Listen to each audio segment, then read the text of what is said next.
It's 9 a.m. Oh, are we live? Yes. Okay, great. It's 9 a.m. I'll call the Sewage and Water Board Strategic Planning Committee meeting to order. Special counsel, please call the roll. Director Antrim, Here. Director Scrubs, Director Cole, Here. Director Howard, Director Thomas. Here. Chair, we have a quorum. Great, thank you so much. We have one presentation item this morning. Just before we have that presentation from our partners at Raftellus, I just wanted to take a second to make a few remarks based on what's been happening recently in the community.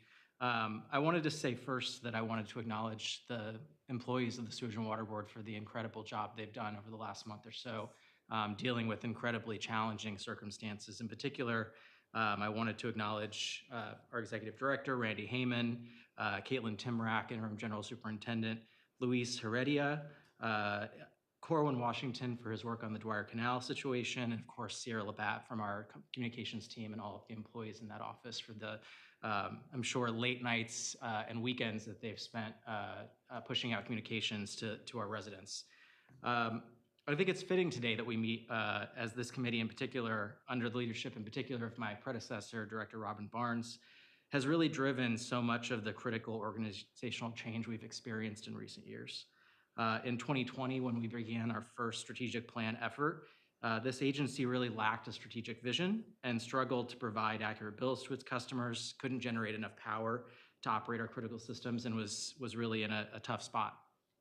Through this planning, we've modernized our technology systems like smart meters, upgraded our software systems to better suit our employees' workflows, and we've replaced our power systems with modern, reliable, and resilient utility power. Yesterday, we released our action report addressing the long-known risks in our water distribution system. As with any plan, it's only as good as the political will and critically the funding to implement it. I'm looking forward to working with any of our partners to identify the resources that we desperately need to ensure that this utility becomes the world-class utility the residents of the city deserve. So today, we continue the work, looking to update our strategic plan for the next 5 years and to continue the strategic planning that has to be done in order to improve this utility for the future. So I'd like to welcome Rocky Crayley and Catherine Carter from Raftellus to present to us on our strategic plan update for 2027 through 2031.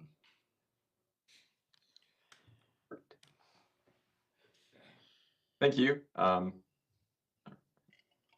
So you do not need me to share, is that correct? It looks like you're good to go there. We can see everything.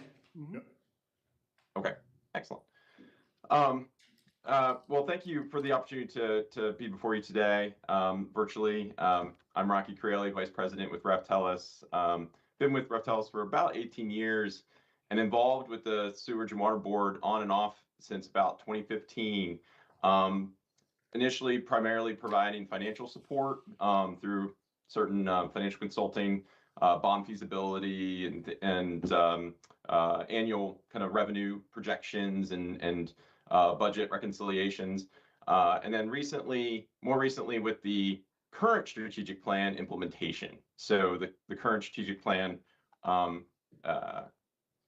if you go to the next slide, great. Yeah, the current strategic plan was completed in 2022 by my colleagues, and including Catherine Carter, who's with me today. And then after that plan was developed, it became clear that there was just a lot of great things in there, but it was really trying to determine what should be the best next steps, or the first steps, if you will. And so we really transitioned from a 5-year planning horizon to a 1-year implementation planning. Each and every year since then, we've been meeting to have ongoing kind of check-ins, what has been accomplished from the previous year, what's going to be prioritized for the next year. And they've traditionally happened in the early part of the January, February timeframe. And this past year was in early March, just a few weeks ago. But it really gave it a great opportunity, again, to bring the group together. Your current plan is a great plan that spans across all departments, and it's really an opportunity to bring staff together, not just senior staff, but groups within the different focus areas together in one room, talk about what's going on, discuss what's going well, but also the challenges as well. And then ultimately, it's just a great way to bring everybody together and hear the different things that are going on, and honestly see that overlap that really exists within a strategic plan, and seeing how each one actually supports one another or works with a component that impacts another. And so it's a great kind of opportunity. Just to kind of continue on this particular slide, the 2027 is kind of the end of the horizon of this particular, your current plan. And so we are, again, met a couple weeks ago to talk about what those priorities kind of within the plan, as well as anything new that's come up. Certainly over time, things happen, and it's been a pleasure kind of working with that and being able to have a plan in place, but yet flexible enough to really kind of adapt to things that are maybe new within the organization, or kind of new externally that y'all need to deal with. And so, but it is indeed the kind of 2027 is the where this initial plan is really kind of mapped through. And so we're going to talk a little bit about the next plan today, but just before we do that, just one more thing. If you go to the next slide, I want to emphasize, not only are we talking about actions annually and things to do, but we're also tracking them within a program called LEO Performance. That's something that we help the Sewerage and Water Board maintain their kind of current activities. So their focus areas, their strategies, their milestones, things like that, the metrics that are important. We're keeping track of that in LEO. And so basically the original plan is in there that talks about all the areas and all the things we want to do, but also the annual plans. We've made annual plans for each one of the focus areas to kind of do some of that ongoing stuff and really have a sense of tracking it. And it's really twofold. It's one, so that executive management has a kind of a very clear, concise, easy to understand snapshot of how things are going, what progress is being made, where things might be kind of advancing ahead of schedule, where things might be falling a little bit behind. It's a great way to just take a look at how things are going. But ultimately, too, it's a great way to identify wins of the organization. I can't stress enough that your team has had some significant wins over this past couple of years of doing the plan. And I've listed a few here of the ones that we recently just celebrated at our early March meeting about things that happened in 2025. And it's great for employees to see that, and staff to really talk about that, talk about how it was challenges, but challenges that were overcome, and really talk about where they are at in the process. And I can't stress enough the fact that when we had our kind of last discussion, we were introducing, we had introductions going around the room, and we asked them about SWBNO and how things are going. And the word team came up so often, as they felt like the people felt like they really made some strides in coming together as a team. And I do believe that is really one of the significant benefits of a strategic plan, not just for the organization to have direction, not just for the community to understand that direction, but also for the staff to come together as a team. And so celebrating those wins is a huge part of that. And I just wanted to kind of set us up for what we've been doing, but then also transition to my colleague, Catherine Carter. She can introduce herself, but to also talk about the next steps. So. Great. My name is Catherine Carter. I lead our utility strategic planning practice at Raftellus. As Rocky said, I was very involved in the development of your previous strategic plan, the one that you have been working to implement on so many different fronts over the last several years. If you go to the next slide, I would love to kind of walk through the high-level overview of what we're proposing as kind of a flow for this next process. Obviously, and I think you all have printed copies in front of you, because I'm sure that this is fairly small on the screen, but part of our approach to strategic planning is we very much want this to be kind of a no surprises. We want you all to have a good sense for who needs to be involved at what stages and what that ultimately will look like. We do have a lot of different kind of benefits that come from strategic planning. One of them is that at the end of a process, you have a strategic plan and you have kind of a document that helps guide the organization into the future. But we also recognize that bringing people together and giving them an opportunity to really weigh in on the things that they're seeing in their day-to-day work, in the things that they're seeing happening in the community that they want the organization to be either part of or know that we'll need to respond to, the opportunity to have some really deliberate conversations about kind of what better looks like is one of the kind of side benefits of a strategic planning process. And so what we've tried to do is really create a pretty flexible approach that allows us to have as many of those conversations at different points throughout as possible.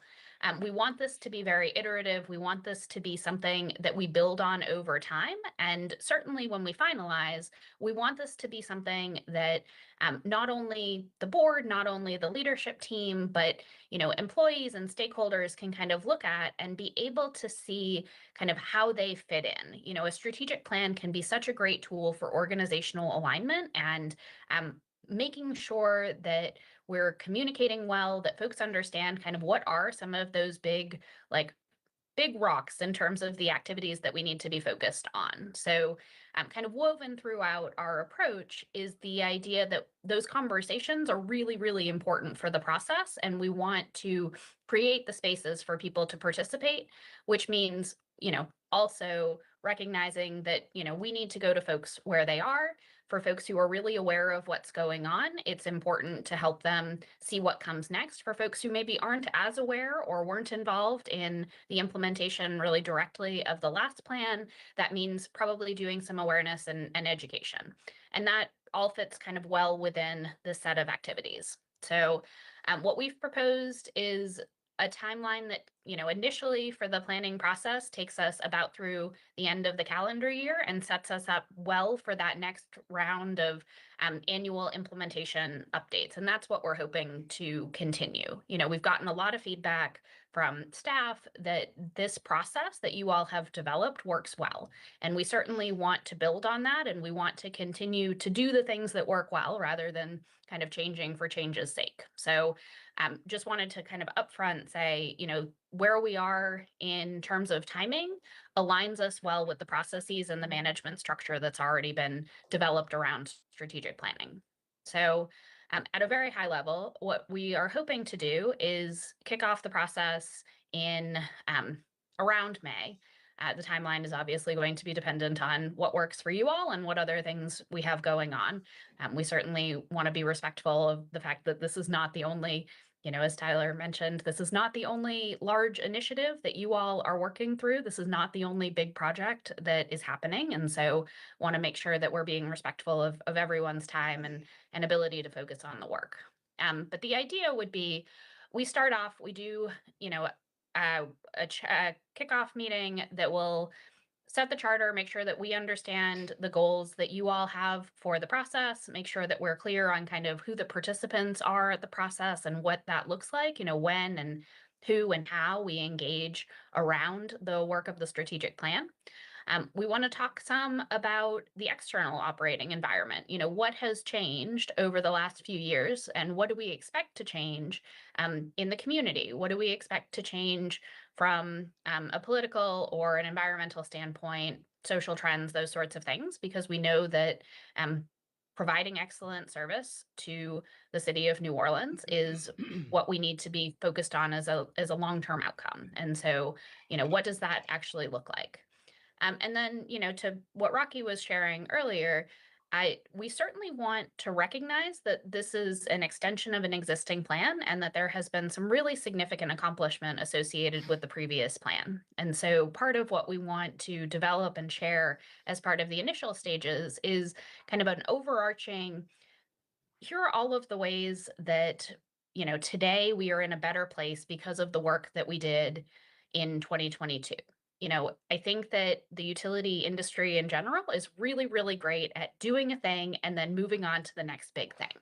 And we want to take kind of a deliberate pause to be able to say, no, we have done some really, really big, really modern things, and we want to celebrate that success and very much use that as the foundation for what we do moving forward. This is a continuation. You all have a great history of doing this work. This isn't a plan that has kind of in the phrases we associate with strategic planning, like this is not something that's out on a shelf.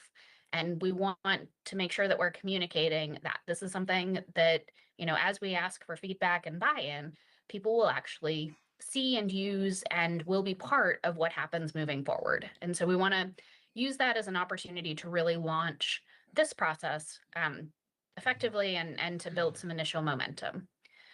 The next phase of the work, which will take place over the summer, is to do some of that initial engagement. And so we want to connect with the board, we want to connect with employees, we want to connect with the leadership team. We'll figure out exactly what that looks like, but we're anticipating interviews, surveys. We do a lot of focus groups and kind of listening sessions. We do sometimes topic-specific roundtables. But what we want to ultimately do is give people an opportunity to participate in the process and to share what they're seeing and what they anticipate will be important over the next several years. And so we will do a bunch of different stakeholder engagement efforts. This also will probably include reaching out to some external stakeholders kind of beyond the organization to get a sense for what they see coming, to get a sense for where they see opportunities to partner with SWIBNO or things that are happening that will impact your ability to continue to deliver excellent services. And so this next stage is really about figuring out what are those kind of business drivers that we are going to need to respond to. What are the big things that are happening that we know are going to impact how we show up in our next strategic plan? And so we finish that stage with a foundation workshop. This is an opportunity to kind of bring all of that engagement together and process it as a group, and then make any changes that we need to the vision and the mission and the values. It's possible that those will stay very close to what they are now, but we're getting feedback to see if there have been major changes that we would want to incorporate. But then really digging in, maybe the focus area, kind of high level concepts are the same, but they're showing up differently. Success looks different now, and success looks different in 2031 than it does in 27, than it did in 2022. And so how do we need to shift or adjust, or are there things that are missing that are on our radar now that were less on our radar in the last plan? This is an opportunity to kind of process what we're hearing and make some of those high level changes. From there, we want to move in to working with the teams. Obviously, if we're going to if we end up processing all of the input from stakeholders and we keep a lot of the same high-level concepts, then the teams might look very similar to what they do today. If we make changes or if there are other concepts that need to be included, the team makeup may shift some. But this is an opportunity to, again, go in and say, okay, what are those major projects or programs or initiatives? What are the things that we're already doing that help us to move forward in this area? What are the things that we anticipate needing to do? What are some of those ways that we might be able to innovate or to make some changes that will get us closer to what we're hoping to ultimately accomplish? So we'll do some meetings with the teams. We will do those check-ins and kind of understand what things look like right now and what success would look like by 2032 in order to really make those shifts and move things forward. Winter, kind of that October to December area, is where we start to reinforce kind of the management structure moving forward. We start to have some of those implementation conversations. We start to build into that process that you all have already established of having a really good kind of implementation plan for the next year and beyond. And so this is where, once everything has kind of been finalized through the second level of the plan, so, if we've got focus areas and then goals, whatever that ends up looking like, this is where we start to figure out, okay, so what are we going, like when 2027 happens, what are we going to start with? What is that kind of next best step in all of these cases that helps us to kick off and move forward? We'll also start to work on developing the actual strategic plan document and the collateral that goes along with that. In some cases, that is like posters. I know you've got posters that include your mission and vision and values, even in the boardroom. If any of those are updated or if anything needs to shift, then we'll work with you to make sure that we are creating the collateral that helps people to be aware of what's going on in the strategic plan, the changes that have been made, and how all of that kind of fits together and gets us to that through that next round of implementation.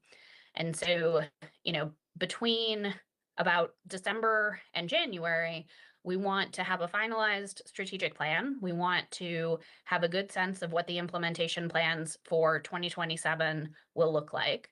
And we also want to make sure that we're doing a great job of communicating what the outcomes of the plan are, both internally and externally. And so we've got a task in here that speaks to kind of communication and rollout. Obviously, as you all are bringing one strategic plan to a close and you're starting anew, this is a great opportunity to communicate some of those messages to help people, again, understand kind of how they fit.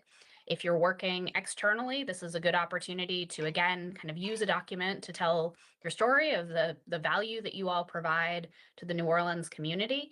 And it's also a great opportunity to be able to take particular parts or particular projects and go to key stakeholders like members of the community or partners in the city to be able to say, okay, these are the things that we're anticipating working on over the next 3 to 5 years. These are some very specific things that may impact you. How can we work together? How can we leverage shared resources to do this in a better way? We recognize that and this was something that we talked about in a lot of the implementation sessions over the last few years. There's a lot that we can do. There is so much that people want to move forward with, and it becomes a resourcing question. So it's not just creating the long list of all of the things that we could do, but it really does kind of come down to what do we need to do to leverage the investment that we're making in the best way and use that to really get the biggest bang for our buck. And so if that is helping other folks outside of the organization be more aware of what we're doing, if that is working with employees so that they can really see how the work that they do helps move things forward, we want to build those connections and we want, again, to create spaces for those conversations to happen. And so part of that does include a really deliberate communication strategy and rollout plan. We've had a lot of really great experience with doing kind of rollout events, looking for ways to get people kind of excited and build some initial momentum and some interest in it so that over time you can then share and people have a baseline of understanding for where we are and what comes next.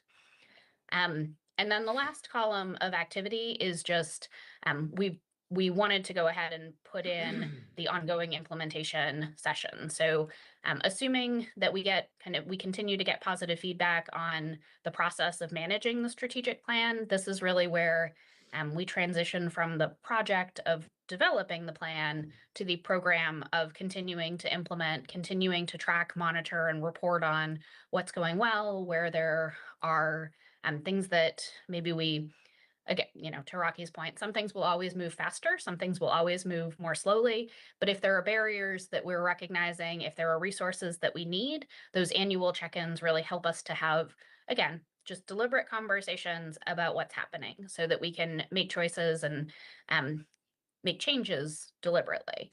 In some cases, new things happen, and it is very strategic to make sure that they are incorporated and aligned with our strategic plan. That is how we keep the document relevant, and it becomes part of what people are doing on a regular basis, as opposed to one more thing that they need to do because somebody's going to ask them about it on a quarterly or annual basis. So this is how we, by doing the check-ins, by making sure that the plan includes the things that are both top of mind and relevant as we move, we keep the plan from being something that makes great sense in 2027 and makes no sense at all in 2029, 2030.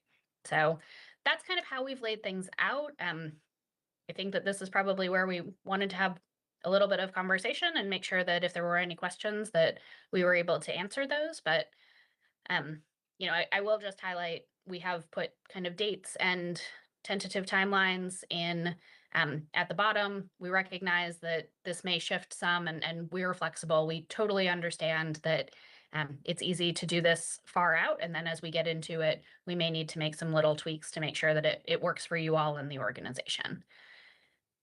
I think the last slide before we are done with slides is just our team. We have put together a team that I think fits really well for what you all are doing, the progress that you've made. We have, I will be the project manager, Jackie, who is also on the call with us, who has been involved in your last several implementation sessions, will be the project director. Rocky will obviously remain very involved in this. We have a number of other subject matter experts and folks who do strategic planning with water, wastewater utilities around the country who will be participating in this process. They bring a really wide range of kind of options and things that we've seen work in other places. You know, I don't think that there is kind of one true way to do a strategic plan and one true way to move through each of these activities.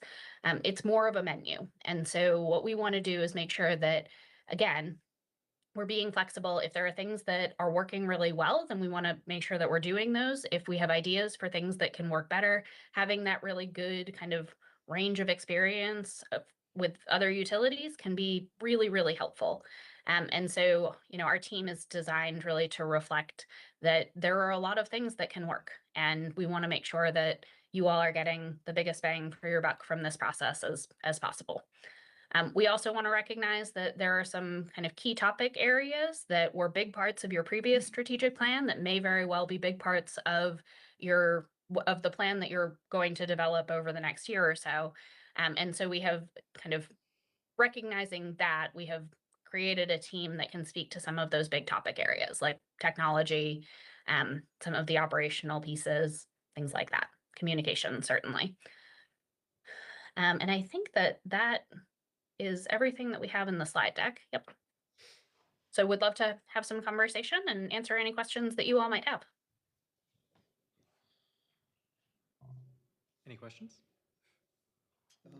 Steering committee, is that this committee? No, so I think the gonna have steering committee, right, Catherine, would be mostly staff Yep. with some participation from the board. Okay. Of course, we'll sort of direct it from these meetings at a higher level.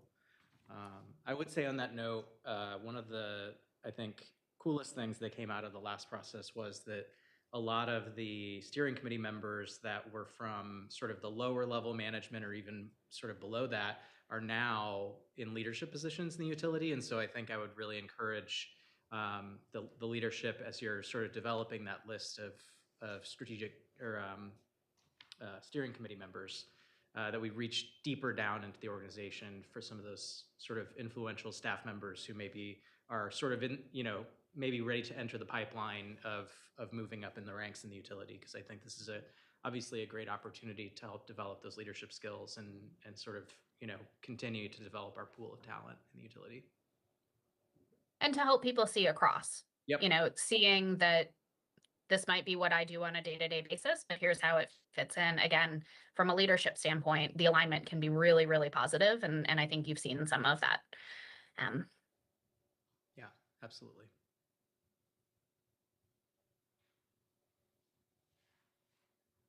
All right, well, I look forward to this process. I think this lines up very clearly with the process we followed before.